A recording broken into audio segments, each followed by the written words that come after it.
గత 10 సంవత్సరాలుగా నిపుణులైన డాక్టర్లచే వైద్య సేవలు అందిస్తున్న ఆయుక్ష హాస్పిటల్ ఖలీల్వాడి నిజామాబాద్. ఈ రోజు మున్సిపల్ కమిషనర్ గారు నిర్వహించిన సమావేశంలో ఇందూర్ కార్పొరేషన్ అని నేనంటే పెద్ద ఎత్తున వాళ్ళు దాన్ని విరోధం చేసే పరిస్థితి. అంటే ఓట్లల్లో అవకతవకలు చేసి షబ్బీర్ కొడుకునో బషీర్ కొడుకునో ఇందూర్ కార్పొరేషన్ మీద కూర్చోబెట్టలేరు. ఇందూర్ కార్పొరేషన్ మీద హిందూ బిడ్డనే కూర్చుంటాడు. ఇది పక్కా అని చెప్తాను. షబ్బీర్ అలీ కొడుకునో ఇంకొకళ్ళలో కాదు ఇక్కడ కూర్చోబెట్టేది.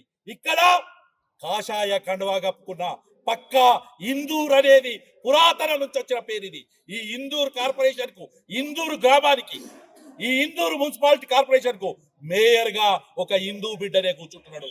ఇది గుర్తుంచుకోమని చెప్తున్నా వాళ్ళకి. ఇది పక్కా చెప్తున్నాం మేము. ఇలా అరాచకాలు చేస్తున్నారు. ఓటర్లు ఇచ్చిన ఓట్ల దగ్గర కొట్టారు, వాటర్ డివైడ్ చేసారు. ఎక్కడో కులాంగులున్నా మైనార్టీ ఓట్లు తీసుకొచ్చి గాజులపేటలో కలుపుతున్నారు. మిగతా వార్డులో 500,000 ఓట్లు మైనార్టీలో కలుపుతారు. గత ఎలక్షన్ లో 18 గెలిస్తే ఇప్పుడు మేము 27 గెలుస్తామని వీరు అడుగుతున్నారు. నేను వాళ్ళు అడుగుతున్నా, కాంగ్రెస్ నాయకులు అడుగుతున్నా, షబ్బీర్ అలీ కొడుకులు వేరు చేస్తామని చెప్పి అలా పార్టీలో డిస్కషన్ నడుస్తుందట. ధైర్యం ఉంటే చెప్పరు.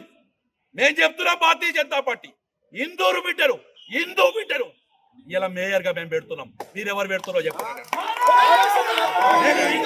హిందూ ప్రజలకు కూడా చెప్తున్నా, ఓటర్ లిస్టు అవకతవకలు తీసింది కూడా భారతీయ జనతా పార్టీ.